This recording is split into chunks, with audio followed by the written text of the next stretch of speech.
Hey everyone, Fjarlar here. So while I was editing this video, they actually came out with the official patch notes, which actually defied a number of expectations that we had, in that this patch is going to be a lot larger than we first assumed it would be. So real quick here, I'm just going to recap some of the things they are adding this patch that I did not talk about with Frontier when I was recording this episode with them. So first off, we're getting the main story chapters 21 to 25. This was supposed to come next month alongside the Overlord collab.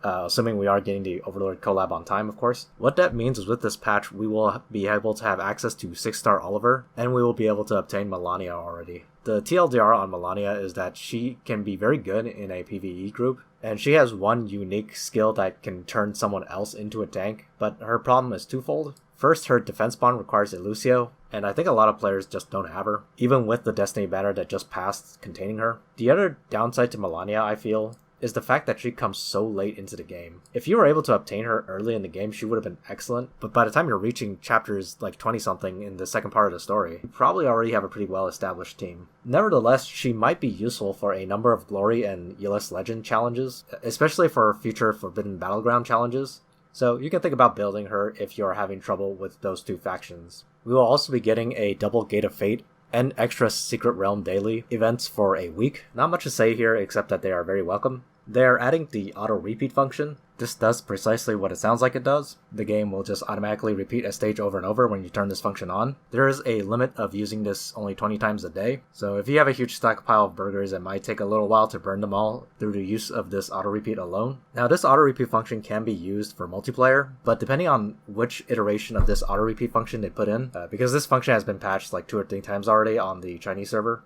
using it for co-op can be a little bit awkward, unless you're doing it in a private room, which probably means you're doing it with a guildie. Now, if they give us the initial kind of flawed version of this feature, and you don't have any guildies you can play with, you could always just use the auto-repeat on solo map, or you can hold out a couple months until they give us the improved version of this feature. Either way, it's nice that they're bringing a quality of life function over early. Finally, they are changing the banner that is available to new players. So with this banner, you actually get to choose 2 characters out of 8. The 8 characters being Leon, Lana, Bozel, Layden, Elwyn, Liana, Luna, and Tiaris. And when you summon from this banner, the first SSR you get is guaranteed to be one of the 2 units that you picked, and then the third SSR you pull will be guaranteed to be the other SSR you picked. Not much to say about it aside from that it is a nice bonus for new players, and I believe that should be all the unexpected new additions they are doing this patch. Now, what I find especially odd about all this is that they moved a major piece of content that is from next month, that being the story chapters, to this month. I do wonder if that is any sort of indication for the Overlord collab, but I suppose we can only wait and see to be sure. But until then, I hope you enjoy the rest of the show. 私はグレスデン帝国最初フロレンティア・ユースティーツです。一気に行きますよ。次の作戦を実行します。勝利のパワーに閣下と共にあらんことを畳みかけます。戦場は私に任せてください。誰であろうと主の敵ならツバメがやっつけてあげるよ。リン、ヘイ、トウ、チャ、カイ、ジン、レッツ、サン、セイ。これでも食らえよ。痛恨の一撃だ。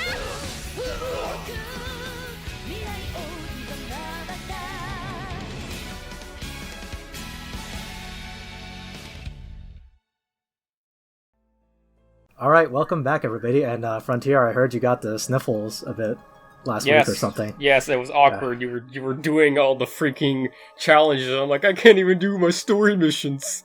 I hope you're feeling better right now, because we're going to be talking about we're going to be talking about Florentia and Tsubame. They're coming very soon for us. And this is kind of an interesting one. We've talked about this in the past, but the main thing that has changed since we last talked about it is actually other characters that sort of enable these characters, I would say. But here's the TLDR, right before we begin. Florentia good, Tsubame not so good. Okay. Video end. Goodbye. See you. We can end it right here. All right. Okay, let's just jump right into it. Let's talk about Florentia. So Florentia, I believe Sweet Dango already made a video, and he made a very good point on the most important reason for you to want Florentia, and that is her Echo of Light skin. Hey, you know, I'm not judging. If you're like into bunny girls, you know. I see. All right, so, but anyway, Florentia, as we said last time, Florentia is interesting because she's the first SSR healer that we're getting in a very long time since Wheeler. Florentia is a very strange case. First off, I want to note that because Florentia unlocks the bond for Hilda, who is just a very, very important tank, especially if you play PvP. I don't think Hilda is as important if you play PvE, although she would be great for PvE as well. But, you know, if you want Hilda, you kind of have to pull Florentia. Well, I mean, okay, here's the thing. On the Chinese server, we just saw that they are releasing a Destiny banner for Helena and a raid-up banner for Old Landius. This comes right after the Old Landius and Helena banner passed for global. So some people are kind of raising their eyebrows like, okay, is this on purpose? So some of us are guessing that next month, you know, after the Wataru collab that they have going on right now, next month, they're going to have a Florentia raid-up or something like that.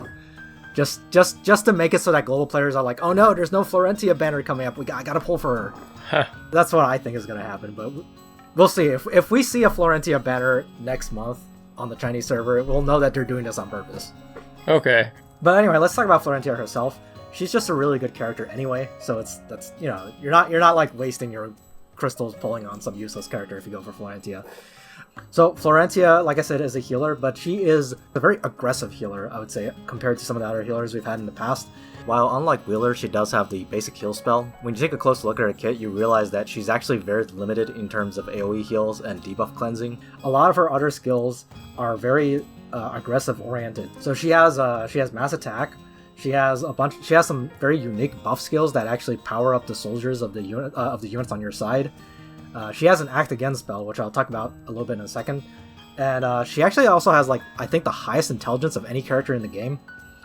And her 3-cost skill actually is an attack skill. So that's kind of what's interesting about Florentia, is that aside from being a healer that is, like, actually a little bit weaker on the healing side compared to some of, like, the crazy healers, like, you know, Liana, of course. She has very high intelligence, and she has an attack skill, so you can actually use her offensively if you want to.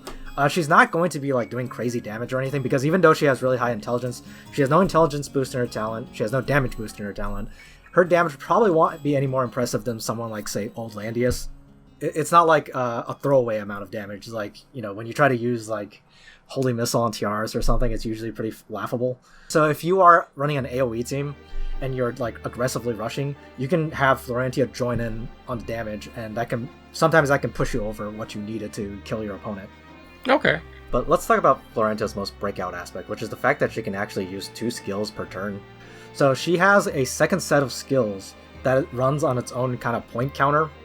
I called them stratagems. I don't know what they're going to call them when they bring it to global, but basically she has a set amount of points that she starts every battle with, and she regains these points if she has a faction buff with a unique bonus attached to it. So because of this, she is very reliant on faction buffs. So with a unique bonus, obviously, I mean, you can get Leon's buff, you can get Bernhardt's buff, you can get Altamüller's buff, or you can get Ares' buff. You mean like the SSR versions of the faction buff, and not like Lance? Yeah, Lance will not work, and actually, I think that's it. Yeah, I think that's it. She's Empire, Strategic Masters, and Reincarnation, and only one of those has an SR buffer, and it's Lance, and nobody uses Lance anyway. No one does. Well, I mean, okay, there's literally 2 or 3 people I know that use Lance, but like, yeah, it kind of sucks that they screwed over Lance again, because Lance is one of like the most neglected SRs, I feel like. Yes. What was the other thing I want to say? Oh, right. Notable thing I want to say, because Lanford's buff only applies when you are a mixed troop, that is something you need to be aware of when you use Florentia. Okay. The nice thing is that Florentia is usually in her mage class, and her soldiers are often going to be forest priests. So, like, you know, she's usually going to be a mixed troop. And she has Sky Archers, which is also a pretty good choice for her. The only situation I think that you would run into where she is not a mixed troop is if she is on her mage class and you're using wizards for some reason. Yeah. Yeah, but aside from that, like, I think for the most part you can run her as a mixed troop. You don't have to worry too much. So if you run Lanford and you want to run Florentia as well, I don't think it's going to be a big issue, but it is something you need to keep in mind when you're doing, like, when you're setting up your skills and stuff. Okay. So anyway, when we talk about the second skill that Florentia can use each turn, these skills are a set of 3. They're always the same ones. You can't like switch them out or anything. One of them heals a target's soldier HP. One of them increases their base movement to 5. So, for example, if I use the skill on Elwyn, he'll get +2 movement. But if I use it on a Leon, he'll get 0 movement. Okay. And the final one is an Act Again. And each one of these skills actually costs a different amount of points. Florentia starts the battle with 5 points, I believe. And the Soldier Heal costs 1. The Speed Up or Mobility Up, I believe, costs 2. And the Act Again costs 5. Okay, yeah. I believe she gets 2 points every time she ends her turn with a special effect faction buff on her.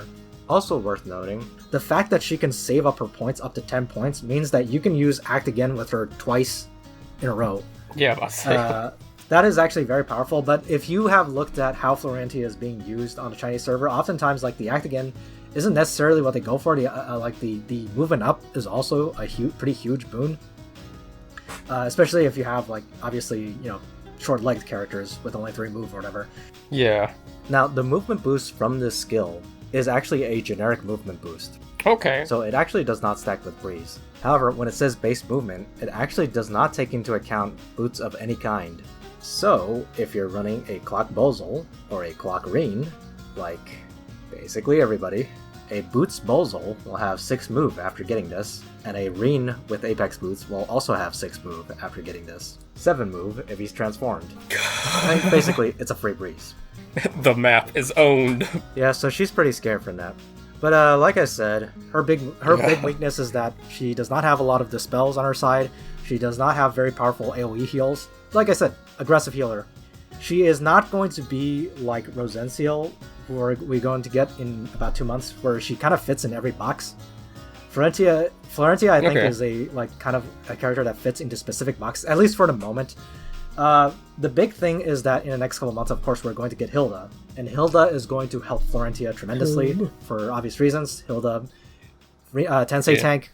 You can first pick Hilda if you want to, and then pick Florentia if you want. Something like that. So I mean, Florentia's reliance on faction buffs, it's what will make or break her as the meta shifts. And the next couple months are going to see a lot of buffs to the Empire faction. And for that reason, Florentia is going to see more and more player. And right now in the Chinese server Season 6 playoffs, I believe Florentia is actually like the 2nd or 3rd most used healer. She's like the 3rd most used healer after Liana and Rosenciel, I believe. Okay, so for her bonds, they're actually Tsubame and Licorice. Obviously, if you're pulling on this banner, you're probably going to get Tsubame as well. Well, depending on your luck. You don't have to worry too much about that. Licorice, I think some people might have skipped pulling Licorice, but the good news is that next month, during the Overlord collab, like the 2nd or 3rd week of that month, is going to have a Licorice Raid Up banner alongside Akka. Yeah, who I'm also going to skip again.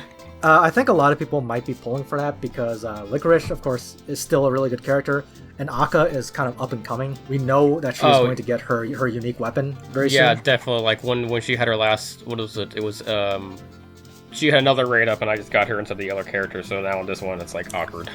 Yeah, I mean, well, Licorice and Akka, the nice thing is that both these characters are worth pulling for. I think I'm gonna pull for that banner because like I don't have either one of them, and they would both be nice to have. Yeah.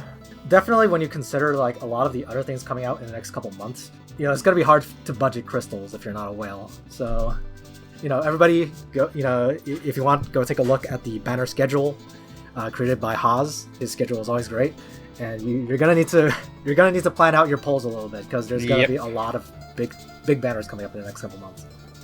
Okay. Do you have anything you want to add about Florentia? I'll have to see if I pull on her or not, because the make or break thing, because you have to get other characters, because then you have to have the ninja and then Licorice, so I probably am going to pass on this one. Yeah, that's kind of the issue here, is that there's just so many things to pull for in the next couple of months. You need to really think about whether or not you want to be spending your crystals here on Florentia and Tsubame. As many people have mentioned, you kind of need Florentia for Hilda's bonds. But if you think you want to gamble it and wait for and see if they're going to add a Florentia Destiny banner after Hilda, you can wait for that. Because obviously, it's not like most of us who pull for Hilda are going to be able to use her immediately anyway. Yeah. Because like even if you get Hilda, she's going to be 3 stars. She's not going to be very useful like at low stars. I mean, you could always just wait and see if you get lucky, and maybe they'll add Florentia on another banner after that. I'll probably do that. But yeah. All right, so that's it for Florentia. Let's talk about Tsubame. Okay. And I'll first talk about Tsubame's bonds. Florentia and Maya. Maya, like I think a lot of people skipped Maya, assuming they got Ares as their first SSR on the Ares Maya banner. Yeah. But there is going to be a Maya Destiny banner at some point, I believe. Although that one also had Noemi on it, I think. So that is a problem if you want Tsubame. Her bonds are kind of awkward. Yeah. But I think for most people, Tsubame is a very skippable character. So first off, her talent increases attack and skill, and she has about in her assassin class she has 336 base skill. That's a lot. So 336 base skill plus 24% from her talent at 6 stars, and I believe plus 20% crit rate from her 3-cost skill. When you really look at that, you'll realize that Tsubame's crit rate is actually kind of shaky. Depending on like your enchants and what kind of stones you give her, you can probably like barely get her to like 100-something% crit rate. But the problem, of course, is that if you run into anybody with like giant resistance, crit rate downstones, if Landius is around, like she is going to have a hard time critting. So she's kind of similar to Hiei in that regard. Hiei has always kind of had a problem with critting consistently. Okay, yeah. And Tsubame looks like she has that same issue. The good news, of course, is that she has attack up in her talent, so she doesn't completely rely on crits like some assassins do. Yeah. Her other unique aspect is her hide ability. So her talent allows her to, like, if she stands by herself, like, away from enemies, she will hide herself, and then she can run around without being, like, she cannot be targeted by attacks or skills when she is hiding. Which is kind of unique. I think they're going to be adding this mechanic to some other characters later on, but like Tsubame is the first one we're getting who has this skill. The obvious way to get rid of this if you are fighting a Tsubame is to use an AoE. Yeah, because it's AoE. I mean, you would have to AoE either. You have to AoE either the ground or someone that has a self-target AoE. Because you obviously, if you have a targeted AoE, you can't target Tsubame herself. Yeah. So that's the big limitation. But the thing is like there's quite a few of those AoEs around right now. So that kind of gives Tsubame a hard time right off the bat. The other way to break her hide ability is to stand right next to her with one of her units. So that means like if you use someone with chivalry or strike, that means you could just run right up into her face and then just use chivalry, and then that just uncovers her, and then you just attack her anyway. So that's the most unique aspect of her. If you look at her skill set, it's kind of like standard assassin stuff. There's nothing super interesting in there. She's got backstab, she's got ninjutsu, she's got shadow raid. She's got a couple unique skills, like she has a 1-cost skill that allows her to attack first if she has higher skill, which is very interesting. She has a teleport that like kind of teleports her in a straight line and steals buffs. I think the teleport skill I think is kind of useless. I don't think it's like, it seems very gimmicky to me. I don't see any reason to use it. But the 1-cost skill that allows her to attack first is kind of interesting because it means like if you use her to assassinate a mage or assassinate a different assassin, because honestly, like it's probably relatively easy to get her to outskill even other assassins. So having her attack another assassin or attack a mage, and her skill is higher, she will attack first. So she will just like get the full damage against them without needing to worry about any sort of retaliation. So that helps to guarantee kills for her. Okay. I mean, that's the most, like I said, that's probably the most unique thing about her. But mainly, the idea here is that you need to make sure your opponent has no way of uncovering her hide ability, and then getting her hide up, and then sneaking up to your opponent and killing some kind of weak unit they have. That's her job. That's her job. Okay. So my problem with her is that if you look at her factions, you see Meteor and Tensei. So Tsubame has no faction buff of her own, so that means she's kind of similar to units like Shalinka or even Omega, in that she is a secondary assassin that you put into your box alongside Zerida. So I think the fairest way to compare Tsubame is to compare her to units like Shalinka and Omega, who fill a similar role where it's like they're in a box that already has Zerida and maybe another person who can faction buff them, and they serve like an additional assassin role in your box. So here's why I think she pales in comparison to those options. First, you have Shalinka. Shalinka has teleports. She can kill tanks. She can like act again in some very rare instances. Shalinka just has a lot of unique things in her kit that Tsubame cannot replicate in any way. And then you have Omega, who of course is Omega lol. He's just Omega. He does what he wants. Yeah, he does his Omega thing. And he attacks heroes directly and stuff. Again, Tsubame doesn't even have cold blood. That's the thing. Like Omega actually, like if Omega breezes, he actually has a decent kind of threat range. Tsubame is completely reliant on her hide ability to help her sneak up to her enemy. I mean, it's a fun gimmick, to be fair. Like, I mean, I get like why some people might look at this skill and be like, oh, that sounds very fun to play with, and I'm sure it is. But the thing is like, in practical usage, I cannot think of any reason to run Tsubame over Shalinka or Omega or any other similar sort of assassin unit where you use them as like a second assassin in your box. Yeah. And of course, in addition to that, is like Shalinka's other faction is Mythical, which is very, very, very popular right now. Omega's other faction is Dark, also very popular right now. Tsubame's other faction is Tensei, which only has Ares as their buff right now, which is really awkward. And even when Hilda comes out, it's like, okay, here's the thing. Hilda can buff her, but Hilda also nerfs her because Hilda's talent prevents you from critting people's allies, so that actually completely neuters Tsubame if you are facing an enemy Hilda. So like it's like Hilda kind of buffed her by giving her a faction buff option, but it also nerfed her because now she's more scared of some, like your opponent is probably going to get either Hilda or Landius if they see you have a bunch of assassins. Yeah, poor Lala Ninja. He can't do anything right. Yeah, that's the unfortunate thing with Tsubame. I mean, I think Tsubame is a unit with a lot of problems right now. I won't say she's useless. I think she'll kill stuff just fine. Like most assassins don't really have trouble with that. Her problem is that her kit is not unique enough to justify a slot in your box, is what I feel like. Yeah, especially because I would definitely use Zerida Omega.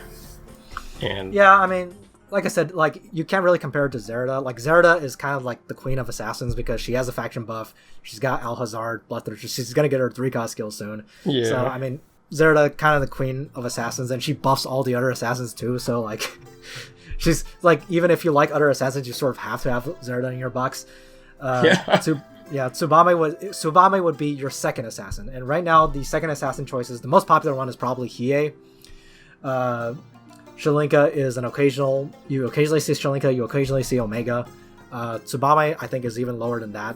I see no reason to really train Tsubame at the moment. I think she needs a lot of help. Okay.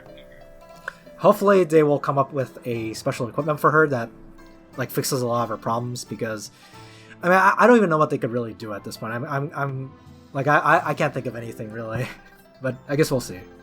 Rip sad face. Yeah. Okay. Any thoughts on Tsubame? Poor lolly assassin. It's unfortunate.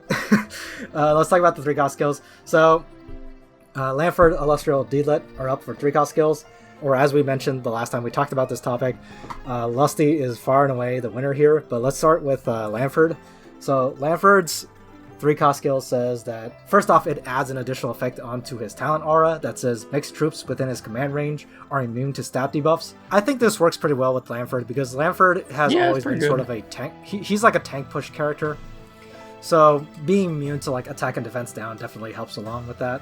The big problem, of course, is having mixed troops. If you are using a Lancer Landius, it is a lot easier to achieve this because, you know, Lancer Landius often puts Royal Cavalries in front anyway, or you can put Guardian Infantry, you can put like Templar Knights occasionally. So Lanford paired with Lancer Landius I think works really well. But yeah, aside from that, like mixed troops, like sometimes it's kind of awkward to get mixed troops on all your units, so that kind of sucks. But the other part is that it's an attack. It's a pretty good attack. Like, it has a high multiplier, dispels buffs, and it can, like, lower cooldown. I don't think there's a lot to say here. I mean, Lanford still has a problem with killing tanks, and I don't think this 3 cost necessarily helps him in that regard. He can sometimes kill Layden out of all the tanks, and maybe, like, actually, I think that's, like, the only tank he can kill. Yeah, and like, that would require, like, a specific situation. Like, it would need to be, like, a Layden with, like, Lancer soldiers or something. Yeah. Yeah. And even then, like, you need to have, like, a very, like, well-invested Lanford to kill a Layden, usually. Mm-hmm. Okay. Yeah, but, I mean, I don't have a lot to say about this 3-cost skill. It's, like, it helps him... He's better at tank push now. He's there to beef up your other units, and that's his main role. Yeah. The strong attack, I would say it's mainly used to, like, pick off, like, stragglers after your main tank buster has done their job. Mm-hmm. Also, don't forget about his specific equipment for the 3 range instead of 2. Oh yeah, of course. So yeah, so that just makes him more scary. I've started seeing more Lanfords recently. Lanford is very good for tank push strategies. Like, you know, he's just a bunch of free stats. Like, I mean, like in PvE stuff and like joint battles and. Lanford is great for PvE. I mean, again, more stats is good. Yeah. And he's a faction buffer, which of course is always useful. Me, he still has him at 3-star because I'm lazy. Anyway, I don't think there's a lot to say about Lanford's 3-cost. So let's talk about Alustriel's 3-cost. Like, oh my god, every time you give Alustriel something, it's really crazy. And this 3-cost is no different. This is a very, very good 3-cost. This 3-cost actually allowed her to run wild in the Chinese server for Season 5. Sometimes she even reached, like, first ban or first pick status. Like, that's how strong she was. Like, nice. Especially the forest maps and stuff. Like on those maps, it's like no question. Like, you need to get over Alustriel. And I mean, there's not much to say about this skill other than that it's basically a better Emerald Crusher. So instead of transferring her debuffs onto the enemy, which is a really stupid way, which makes no sense. Like, I have never seen that come useful. It instead converts 2 buffs on the enemy you're hitting into 2 debuffs.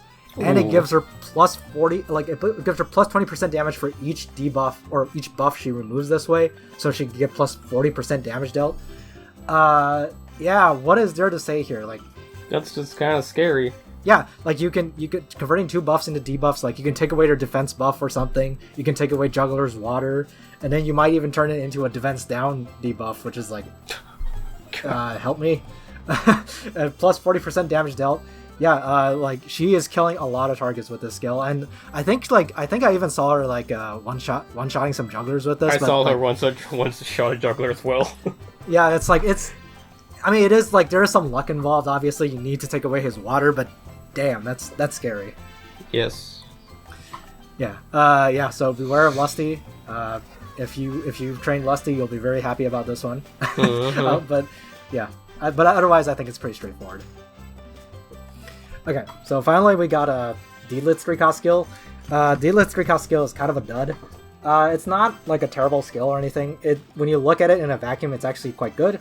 It's basically just another Elven aura, but there are some key differences. So first off, like, the forest aura that it provides is only for herself.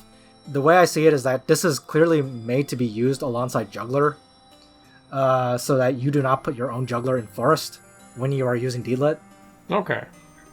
But the big downside, I would say here, is that not only do you not put your allies in forest, which can be a downside because, you know, you're not upping their defense, but it also doesn't extend the healing aura to your allies. So that's actually a huge loss in utility from Elven aura. You know, one of the reasons Elven aura is so powerful is that you use it, and then you just end turn with your allies next to Deedlit, and they will heal up a lot. Yep. This does not do that. This only gives the healing to Deedlit herself. So you can't use her as a semi-healer now. You still kind of use her as a semi-healer if you bring, like, Sea of Miracles alongside this, I guess. But yeah, like, this significantly cuts down on her healing ability if you bring it. I mean, this is clearly made for, like, a quote-unquote kind of selfish Deedlit build, where you are running Deedlit as kind of a pure damage dealer. If you bring this, like, you can bring, like, this Elven Dance skill alongside her Elven Aura skill, and she'll have 2 1.6 times damage skills. So that's kind of nice. Like, being able to like consistently do high damage with Deedlit. And I do think there are some situations where that might be useful, especially if you can especially if you can get a faction buff for Deedlit, because then she might not need to bring Gospel. Okay.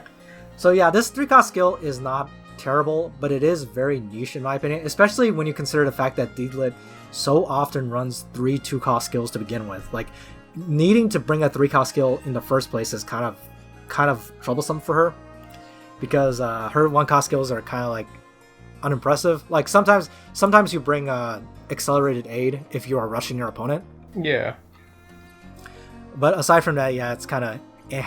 Alright, this Elven Dance also has a passive portion that gives like immunity to all debuffs for one adjacent ally, so, to sort of make up for the fact that you might not be bringing Gospel, but I think that's actually pretty bad because it's basically like Sage's Hat, except it gives immunity to all debuffs, but it only lasts 1 turn. So like, you just step down and yeah. So like, I mean, people who have used Sage's Hat before in PvP will know like what the limitations of it are. Something only lasting 1 turn can be a real problem. Yeah. So yeah, overall, like I said, not a teleport 3-cost or anything, but very, very niche. And to be fair, like I don't think that's like such a big deal when it comes to Deedlit, because Deedlit was such a good character already. Yeah, I use it a lot. Okay, you got any final thoughts you got here on this 3-cost? No. Not really. You kind of said everything that I was going to say. Alright, so, well, let's finish off with the 3-cost deal then. We can talk about the new equipment we're getting this time, so which is Oliver and Brenda. So first we got Oliver's helm. So when I first saw this helm, I was kind of like lukewarm with it. Oh yes, this one. I will say, like, I actually kind of like it a lot more now that I've used Oliver a little bit myself. Oliver stealing buffs is kind of like his whole thing. So stealing more buffs is definitely nice.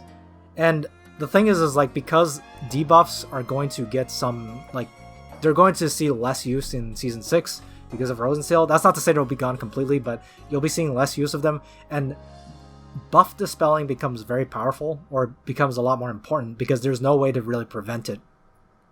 At least not yet.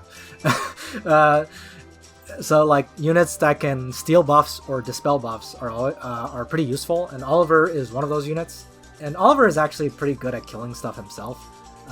If you've ever seen an Oliver like with Heaven's Guard using the Uller's Bow build, I've seen that kind of Oliver like one-shot Listel before. Okay. Although I guess maybe I was a weak Listel. The only downside I would say for this helm is that it steals a buff after battle rather than before battle, which kind of sucks, but you know, I guess they thought it would have been too broken the other way around. Yeah.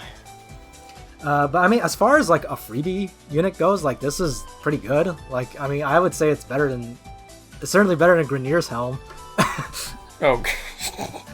and I would argue it's actually better than Matthew's ring as well. Like, Matthew's ring is kind of awkward once you get him to 6 stars. Oliver is kind of a niche character, but I think this is pretty good. Okay. So, okay, and next we got Brenda's armor, which I probably might get. So Brenda's armor is pretty good, I think. When it first came out, I was a little bit unimpressed, because my problem with it was that, first off, Brenda activating her act again was kind of difficult to pull off in PvP. And the other thing was that she did not have a lot of ways to self-sustain herself, which means like when she got an extra turn, she might have been injured already. However, at least the first issue there will be fixed when her 3-cost skill comes. Her 3-cost skill will make it a lot easier for her to get her act again. So I think that fixes a big problem with this armor, which is that, you know, it's kind of hard to get her to act again in the first place. But, you know, once you get her act again, it gives a plus 10% damage buffs on her. You know, it will help her like finish off a tank if she wasn't able to finish them off in the first hit, or it will let her like deal with some other unit that, like, if you've killed the tank and you want to kill another unit, plus 10 damage, always nice to have. Yeah, definitely. That's why I might snag it.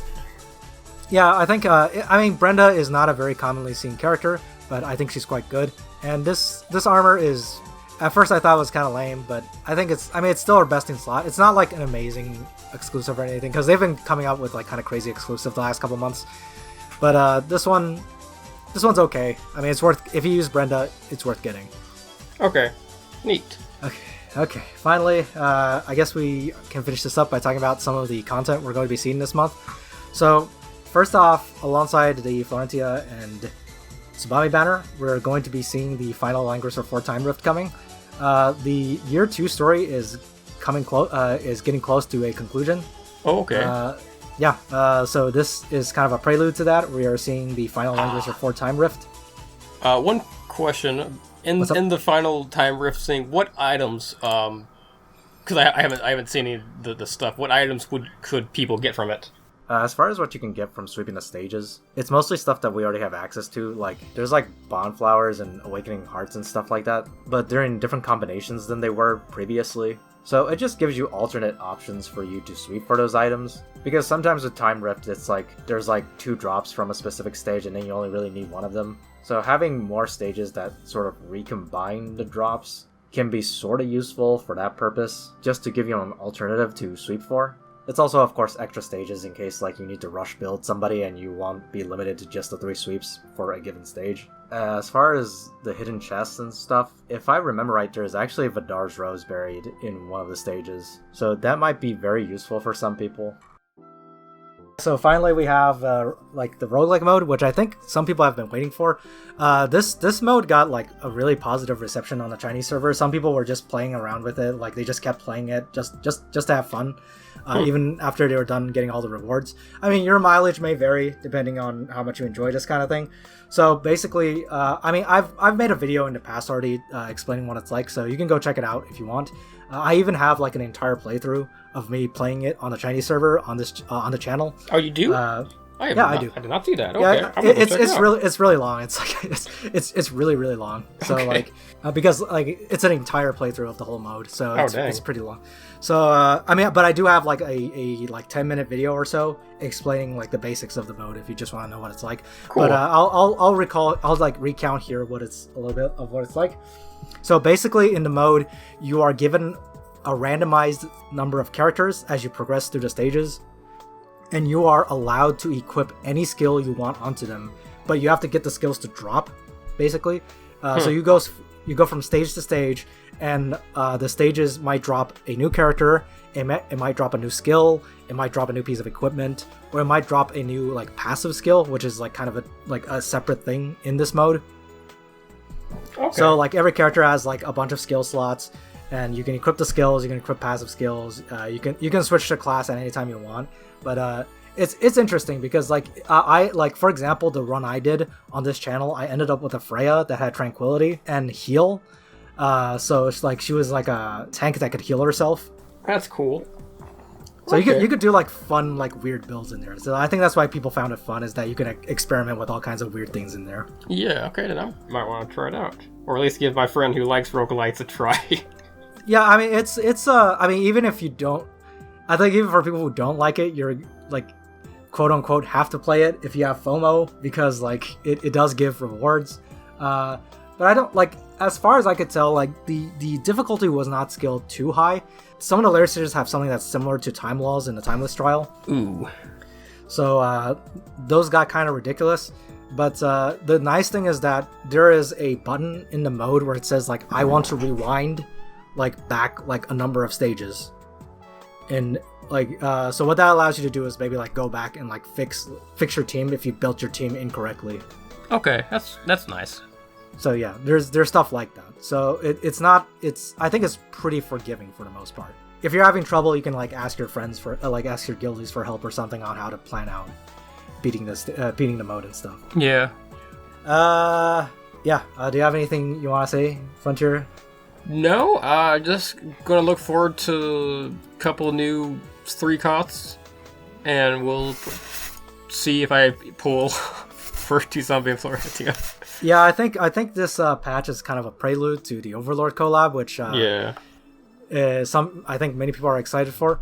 I know some people are even skipping the Overlord collab actually, like because of some of the crazy characters that are coming out the month like the following months after that. I see. But yeah, I mean, like just to wrap things up here, like we said, Florentia pretty important if you want Hilda down the line, but everything else is just kind of like Yeah. You can take it, and Lusty players are very happy.